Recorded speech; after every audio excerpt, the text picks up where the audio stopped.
इबादत करण लॻो। हेॾे तवजो शैतान जी ॻाल्हि थी रहे, सुभान अल्लाह न, लानती जे लाइ सुभान अल्लाह न। तवजो रहे, रिवायतूं अचनि थियूं, हिकिड़ी में 6 लख साल सजदा कई। घणा साल? ऐं ॿी रिवायत में 6 करोड़ साल। घणा साल? हाणे 6 करोड़ साल सतनी ज़मीन सतनी आसमान, दोज़ख मां जन्नत में पहुतो। हाणे जन्नत में जेको पहुचे तो उनखे छा चवंदो? जन्नती। छा चवंदो? बस मुख़्तलिफ़ जेको आहे इन जो थोरो तारुफ़ कराए छॾिया त हाणे इन 6 करोड़ साल इबादत की। घणा अथव? घणा साल? ऐं तव्हां असांजी उमिरि घणी आहे? 50 साल, 60 साल, 100 साल, भले 200 साल जो करे ॾिठो आहे। मुंहिंजे ख़्याल में 150 साल जी कोन अॻिते ॾिठो हूंदुसि। को घणी उमिरि आहे? ॻाल्हायो। 50, 60, 100 साल ॿधऊं। हाणे शैतान इबादत घणी कई? 6 करोड़ साल। घणा साल? इबादत घणी? 6 करोड़ साल। हाणे सरदार अली शाह खे अर्ज़ करे त रब पाक जंहिं इनकार कयो बीठो रहियो, अल्लाह उनखे तड़ियो न। उन इब्लीस शैतान का रब पाक पुछा कई त काल या इब्लीस मालक ला तकून मा साजिदिन। ए इब्लीस, तोखे केड़ी शे रोकियो जो तो सजदे कंदड़न जो साथ न ॾिनो? इते सरदार अली शाह चवंदो रब पाक फरमाए त तोखे केड़ी शे रोकियो जो तो मीलादिन जो साथ न ॾिनो? जो त रसूल जी अतात, मीलाद करे भी अतात करणी आ, पर ते वक्त में हुकुम हो सजदे जो सजदो करे अतात करणी आ। रब जी मर्ज़ी आहे, रब जी मर्ज़ी आहे। जेके सजदो कराए रब जी मर्ज़ी आहे, ईअं अतात कराए त रब जी मर्ज़ी आहे। पर सरदार अली शाह अर्ज़ करे त उन सजदे खां बाद में ॿियो सजदो जाइज़ न आहे। ॿियो सजदो जाइज़ न आहे, सिर्फ़ अल्लाह खे सजदो जाइज़। ॿिए खे सजदो कंदो कुफ्र आहे। तो सरदार अली शाह अर्ज़ करे, पर जॾहिं हज़रत मूसा अलैहिस्सलाम जो टेम आयो त इहो शैतान हज़रत मूसा अलैहिस्सलाम वटि आयो। साईं अल्लाह जो नबी आहे, तोसां अल्लाह ॻाल्हाईंदो आहे, कलाम कंदो आहे, पर ॻाल्हि ॿुध, हाणे ॾाढे इंसाननि जे तुकुनि लानतुनि ताननि मारे छॾियो आहे। बसि जाॾे वञा तो थू थू थी पए। महिरबानी करे अल्लाह खां माफ़ी वठी ॾे। अल्लाह तबारक व तआला फरमायो, ए नबी मूसा, जे तूं पारत करें थो त पोइ मां तुंहिंजे करे माफ़ कयां थो, पर मूं रब जो हिकिड़ो शर्त आहे।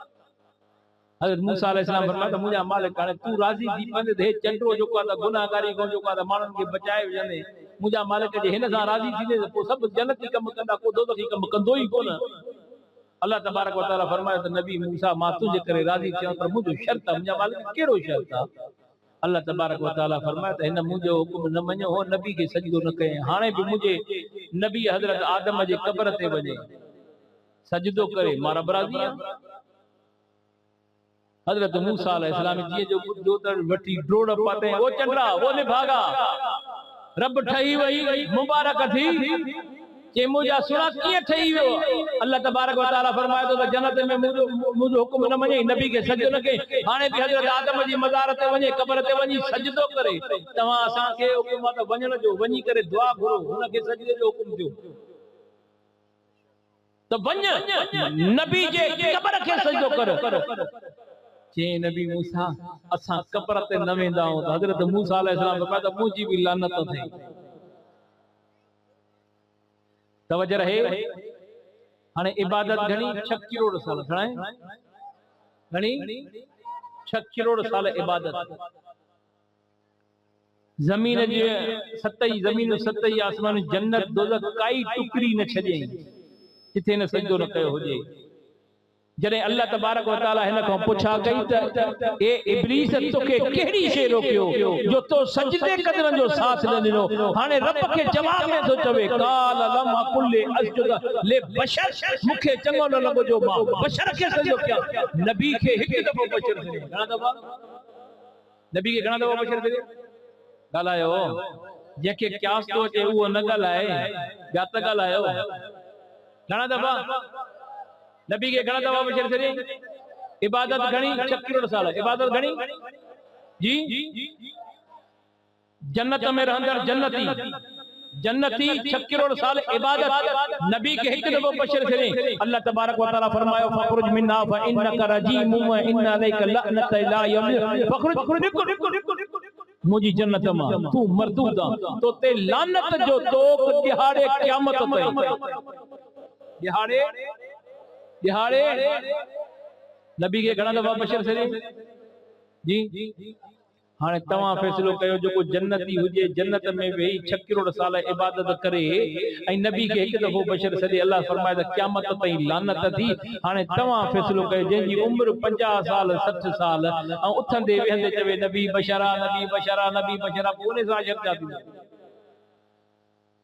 ऐं तवज्जो रहे दुनिया में सब खां पहिरियां पहिरियां नबी जे नूर जो इनकार करने वालो शैतान आहे। नबी जे नूर जो इनकार करने वालो नबी के बशर चवण वालो शैतान आहे। नबी के बशर चवण वालो ऐं नबी के सब खां पहिरियां पहिरियां नूर चवण वालो अल्लाह है।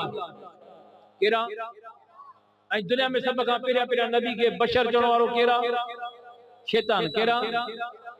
पोइ दलाल छा जा आहिनि वाज़े ॻाल्हि आहे जेको नूर चवे तब रब पाक पांजे नबी के नूर चयो जो बशर चवे तो दुनिया में सब का पहिरियां पहिरियां बशर शैतान चयो जो शैतान की पैरवी करे शायद न समझाए सके। हाँ जो इंसान बार बार नबी के बशर चवे तो उन सां असर छा थींदो। जे एक दफो जन्नत में बशर चयो 6 करोड़ साल सजदा कयई हिन जी त 50 साल उम्र आहे जेका अध जिंदगी जेका है उहा त वञे थी हली निंड में। हुन त दुनिया जो कोई भी टुकड़ी न एतरी के मूं रिवायत पढ़ी तो वणन ते तो सजदा के पर वणन जे टामिन ऐं पनन ते भी सजदा कया बरी सुभान अल्लाह। शैतान जी गाल दी हले शैतान जो कुछ तवज्जो करे भी हंदो तो करम थींदो। गाल के समझो जॾहिं न रब पाक हिन खे जन्नत मां तरियो लानत ॾेई करे तव्हां असांखे ख़बर पई त महबूब मुस्तफ़ा जी आमद थी त सभिनी फ़रिश्तनि सजदो करे ख़ुशी मल्हाए करे रब जी दरबार में शुक्रानो अदा कयो। इहो फ़रिश्तनि जो मीलाद आहे। इनकार करण वारो शैतान आहे जंहिं नबी खे बशर चयो। अल्लाह तबारक व तआला फरमाए त मीलादनि जो साथ छो न ॾिनी मां बशर खे मूंखे चवण लॻो। रब पाक फरमाए त फखरुज मिन्ना फ इन्नका रजीम व इन्ना अलैका लानत इला यौम। तो सरदार अली शाह अर्ज करे नबी की खुशी न मल्हाई नबी के नूर न चई बशर चई अल्लाह तबारक व तआला जन्नत में चढ़े करे 6 करोड़ साल इबादत बर्बाद करे छड़ी। तो सरदार अली शाह अर्ज करे तवज्जो रहे हजरत आदम अलैहिस्सलाम जो निकाह थियो बीबी सां हवा सां। तवज्जो रहे मुझे मौजा परवानो हजरत आदम अलैहिस्सलाम जो निकाह जने जो थियो तमा बीबी हवा जे बतन में मुझे महबूब मुस्तफा जो नूर चिमकियो त हाने सब फरिश्ता जेके हजरत आदम अलैहिस्सलाम जे अगियो बीहंदा हा हाने उहे सब बीबी हवा जे तरफ हजरत आदम अलैहिस्सलाम अल्लाह के अर्ज़ के मुझा मालिक खालिक जी आदम तो के शिकायत कंदे केड़ी शिकायत मुझा मालिक शिकायत इहा है जने तो मुखे पैदा फरमायो तो मुझे पुठियां फरिश्ता हलंदा वेंदा कतार हलंदी मुझ हाने मुझे अगियो जने महबूब मुस्तफा नूर मुझे चेहरे में चिपकी अगिया हलंदा पिया वञन। हाने मुझा मालिक खालिक परवरदिगार इहे फरिश्ता बीबी हवा दे था वञन इहा कतार उते खुटे ही न थी मुझे न अचन था न मुखे दिसन था। अल्लाह तबारक व तआला फरमाता मुझा नबी आदम जी मुझा मालिक तोखे खबर ये फरिश्ता तो वट छो इंदा हा हाने बीबी हवा वट छो था अचन न मुझा मालिक तू बुधा। अल्लाह फरमाता मां पांजे हबीब जो नूर तो में रखियो त तुझे सामो अची करे फरिश्ता उन नूर जो दीदार कंदा दुरूद और सलाम पढ़ंदा हलंदा वेंदा हा। हाने उहो नूर बीबी हवा जे पेट में रखियो वा हाने उन जे सामो अची करे दुरूद और सलाम पढ़ंदा दीदार कंदा हलंदा। ए आदम न तोडे इंदा हा न बीबी हवा दे था अचन ये फरिश्ता मुझे नबी आखिर जमान जो दीदार करना था अचन। वो नूर हजरत शीस अलैहिस्सलाम जे पुश्ते अनवर में त शीस अलैहिस्सलाम जे सामो तो सरदार अली शाह करे पाक पुठन पाक बतन मां ईंदे ईंदे सुने अब्दुल्ला साईं जे पेशानी में चिमकियो अम्मा आमना जे बदन में चिमकियो त हाने अम्मा आमना जे सामो फरिश्ता दुरूद सलाम पढ़ंदा हलंदा पिया वञन। अज बे गुंबद खिजरा जे साए में मु अवा के अर्ज कियो असा हिकड़ो महीनो में वो मिलाद करना हो 11 महीना इंतजार करना हो पर वो महबूब मुस्तफा जो मिलाद जने रब पाक महबूब जो नूर पैदा फरमायो फरिश्तन जी ड्यूटी लगाई 70 हजार फरिश्ता अज बे गुंबद खिजरा जे साए में दुरूद और सलाम पढ़ंदा दीदार कंदा हलंदा त वञन। इया क़यामत ताईं जेस ताईं सूर फुकबी इया कतार इयो मिलाद जो जुलूस हलंदो रहंदो। हेरे तवज्जो रब पाक फरमाता ए मुंहिंजा महबूबा जॾहिं सूर फूकबी ये कायनात फना थी वेंदी मूं अल्लाह जे नाले वठण वारो कोई कोन हूंदो पर मां महबूब तोखे ॿुधायां तो महबूब जो मीलाद ऐं चर्चो हलंदो रहंदो मुंहिंजा मालिक खालिक जॾहिं सूर फूकजे कायनात फना थी वेंदी तो रब जे नाले वठण वारो कोई कोन हूंदो पोइ मूं महबूब जो चर्चो कीअं हलंदो अल्लाह फरमायो त दुनिया फना थींदी मां रब त आहियां तो मां महबूब तो ते दुरूद और सलाम पढ़ंदो रहंदो वो सरदार अली शाह अर्ज करे त रब पाक दुरूद और सलाम पढ़ंदो रहे इहो छा आहे इहो ई त मुंहिंजे नबी जो मिलाद आहे अम्मा आमना साण फरमाए थी तवज्जो रहे मुझे मौजा परवानो करीम रहमत लिल आलमीन जो हिन दुनिया ते अचण जो वक्त थियो त करीम रहमत लिल आलमीन मुझे पेट मां हिन दुनिया ते आया दिल ठारे जो सुभान अल्लाह अम्मा साण फरमाए थी खरज मिन्नी नूर मुमानिता तसरापा नूर इन नूर जी रोशनी सां मूंखे शाम जो महलातो नजर आयो मूं ॾिठो वणन के वण झुकी करे हिक ॿिए में टामियूं मिलाए मुबारकूं प्यारिया त अल्लाह जो हबीब अची वियो आहे अम्मा आमना साण फरमाए थी मां ॾिठो जो पाया मुंह में मिलाए मुबारकूं प्यारिया त अल्लाह जो हबीब अची वियो अम्मा आमना साण फरमाए थी पखियुनि खे ॾिठो चुंबुल सां मिलाए करे मुबारकूं प्यारिया त अल्लाह जो हबीब अची वियो महबूबनि जे दुनिया में अचण पूरो दुनिया जो ज़रो ज़रो खुशी भी मल्हाए एतरे ते सुने अब्दुल मुत्तलिब फरमाए तो त मां उन वक्त बाक फुटी मल जॾहिं तवाफ पियो कयां काबतुल्लाह ॾे जो मां निगाह कई त काबतुल्लाह जो दर्रो दीवार हिलण लॻी ईअं चुरंदे ॾिसी करे मां ॾिठो त सुने अब्दुल्लाह जे घर जे तरफ़ काबतुल्लाह झुकी सजदा पियो करे ऐं उन काबतुल्लाह मो पियो आवाज़ अचे त अल्लाह जो उहो हबीब अची वियो आहे जंहिंजे नूर सां अल्लाह तबारक व तआला हिन कायनात के मुनवर करे छॾींदो उन रहमत वारे जे करे अल्लाह तबारक व तआला मूं काबतुल्लाह खे भी बुतन खां पाक ऐं साफ़ करे छॾींदो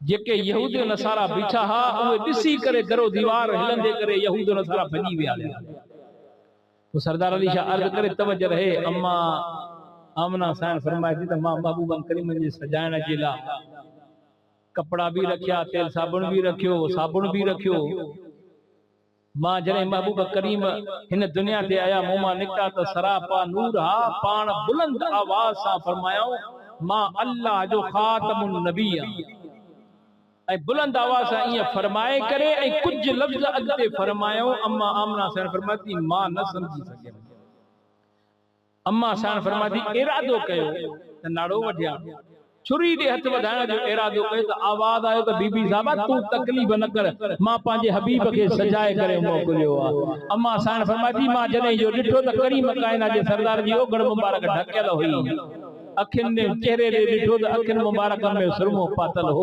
वारनि खे ॾिठो त तेल लॻल हो विचां सींध निकितल हुई अम्मा सुफिया बिन अब्दुल मुत्तलिब फरमाए थी त मां करीमनि खे ॾिठो त पंहिंजे नंढड़नि हथनि सां ज़मीन ते टेक लॻायो ज़मीन ते टेक लॻाए सिर सजदे में रखी करे जॾहिं जो लप चुरिया अम्मा सुफिया बिन अब्दुल मुत्तलिब फरमाए थी मां कन ॾिनो त ज़बान ते आवाज़ हो मुंहिंजा मालिक मुंहिंजा ख़ालिक मुंहिंजी उम्मत जी पारत अथई मुंहिंजी उम्मत जी पारत